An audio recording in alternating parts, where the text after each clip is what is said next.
दोस्तों, यह एक बहुत ही इमोशनल स्कैरी स्टोरी है।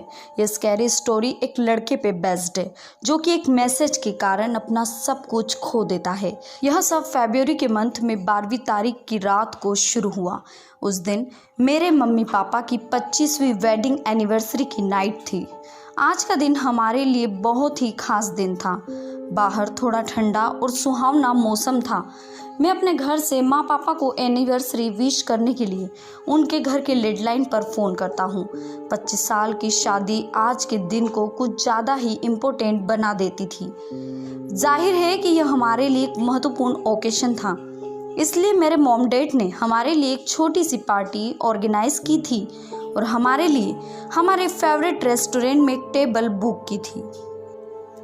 चूँकि यह एक छोटी सी पार्टी थी, फिर भी हमारे लिए बहुत ज़्यादा इम्पोर्टेंट थी, इसलिए मैंने अपना सबसे अच्छा सूट पहन लिया। इवनिंग के 6:15 हो रहे थे। शाम के समय 6:15 बज चुकी थी। मैं बस अपनी टाई ही लगा रहा था कि मेरे फ़ोन पर रिंग बजी। यह एक टेक्स्ट मैसेज था। मैं टाई नोट करके मैसेज चेक करने गया। यह मेरी मॉम का मैसेज था। मैंने उस मैसेज को ओपन किया। यह बहुत ही एक अजीब सा मैसेज था। मैसेज में बहुत सारे नंबर्स और लेटर्स थे और नंबर्स और लेटर्स के बीच में बड़े बड़े अक्षरों में लिखा था, प्लीज़ हेल्प मी। यह मुझे परेशान करने के लिए काफ़ी था और इस मैसेज को पढ़कर मैं टेंशन में आ गया। मैंने तुरंत रिप्लाई किया, आर यू ओके?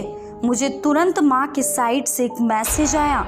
उसमें लिखा था, गलती से बटन दब गया था, इस कारण मैसेज चला गया। और यह सब पढ़कर मैं फिर से रेडी होने चला गया।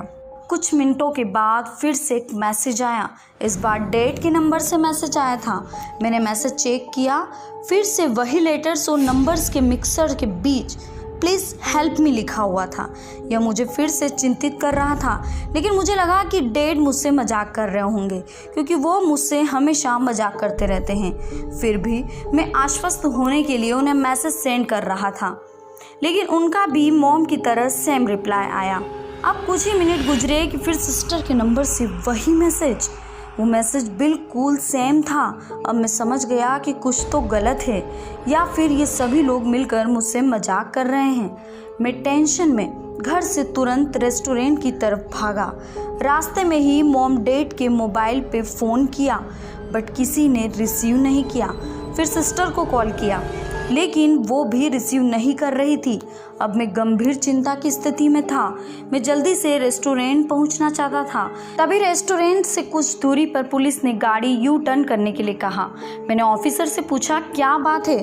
पुलिस ऑफिसर ने कहा कि सामने एक कार का एक्सीडेंट हो गया है, इसलिए रोड जाम हो गया है। तभी मेरे मोबाइल पर मेरे डैड का कॉल आया।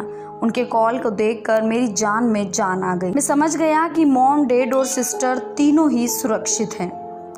लेकिन उसी वक्त मेरे साथ जो हुआ वो पूरी ज़िंदगी को बदल देता है। यह कॉल एक पुलिस ऑफिसर का था। उसने बताया कि द रेड चिली रेस्टोरेंट वाले रोड पर आपके पापा की कार का एक्सीडेंट हो गया है, आप जल्दी यहाँ आइए। मैं तुरंत अपने कार को साइड में लगाकर और उतरकर दौड़ते हुए एक्सीडेंट वाली जगह पर जाने लगता हूँ। मैं दूर से ही देख सकता था कि वह पापा की कार है। कार के परकच्चे उड़ गए थे। यह एक बहुत बड़ा कार एक्सीडेंट था। लेकिन आश्चर्य की बात तो यह थी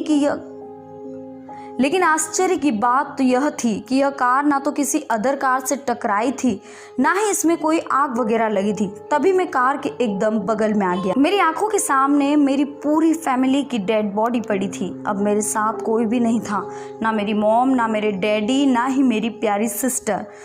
पुलिस ने मुझे बताया कि 6 बजे कार चलते चलते अचानक ब्लास्ट हो गई और देखते ही देखते सब लोगों की मौत हो गई। यह वही समय था जब मुझे पहला मैसेज मेरी माँ के मोबाइल से आया था। मेरी माँ ने मुझे मरने के बाद भी मेरी चिंता में मुझे टेक्स्ट मैसेज किया, लेकिन मैं उस मैसेज को नहीं समझ पाया। वो दिन मुझे आज भी याद है। मैं उस दिन को नहीं भूल सकता। दोस्तों, ये मेरी लाइफ की एक सच्ची घटना थी, इसलिए मैंने आज आप लोगों के साथ शेयर की है। रोजाना दिल दहला देने वाली घटनाओं को देखने के लिए हमारे चैनल को अभी सब्सक्राइब कीजिए।